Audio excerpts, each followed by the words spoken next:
Hi, hello, வணக்கம். என் அன்பார்ந்த இயேசுவின் பிள்ளைகளே, உங்களை சந்திப்பதில் மிக மிக மகிழ்ச்சி அடைகிறேன்.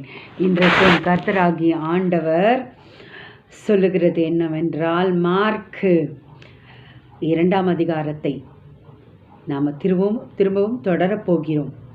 18லேருந்து 23 வசனம்.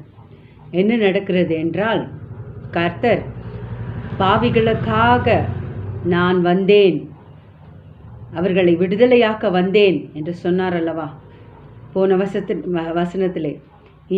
இந்த நாளிலே பரிசேயர்கள் வந்து கேட்கிறார்கள், உங்களுடைய சிஷ்யர்கள் உபவாசிக்கவில்லை. யோவானுடைய சிஷ்யர்களும் பரிசேயருடைய சிஷ்யர்களும் உபவாசித்தார்கள், உங்களுடைய சிஷ்யர்கள் ஏன் உபவாசிக்கவில்லை என்று கேட்கிற போது கர்த்தர் சொல்கிறார், மணவாளனாகிய நான் இருக்கும்போது என்ற அர்த்தத்தில், மணவாளன் இருக்கும்போது அவர்கள் உபவாசிக்க தேவையில்லை.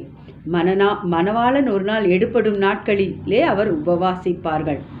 அதே போல அதற்கு அடுத்து அவர்கள் பயிர்கள் விளைந்த இடத்திற்கு செல்கிறார்கள், சிஷ்யர்களும் இயேசுவும். அப்பொழுது அவர்கள் பயிரை கொய்கிறார்கள். இந்த பரிசேயர்கள் திரும்பவும் வந்துவிடுகிறார்கள். வந்துவிட்டு, ஓய்வு நாட்களிலே ஏன் பயிரை கொய்கிறீர்கள் என்று கேட்டபோது, அபியத்தர் என்ற பிரதான ஆசாரியன் தாவீதுக்கும் மற்றவர்களுக்கும் ஆலயத்தில் உள்ளே கர்த்தருக்காக படைக்கப்பட்ட அப்பத்தை எடுத்துக்கொண்டு வந்து எல்லோரும் சாப்பிட்டார்கள். ஓய்வு நாள் மனுஷனுக்காக படைக்கப்பட்டது. மனுஷன் ஓய்வு நாட்களுக்காக படைக்கப்படவில்லை. அதேபோல் மனுஷகுமாரனுக்கு ஓய்வு நாள் இல்லை.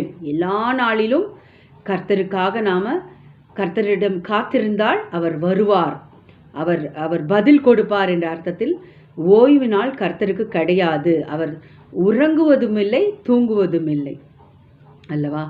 அதனால் நாம் என்ன தெரிந்து கொள்கிறோம் என்ற வசனத்தில் என்றால், பழைய இன்னொரு ஓமையும் கர்த்தர் இதே அதிகாரத்திலே கொடுக்கிறார்.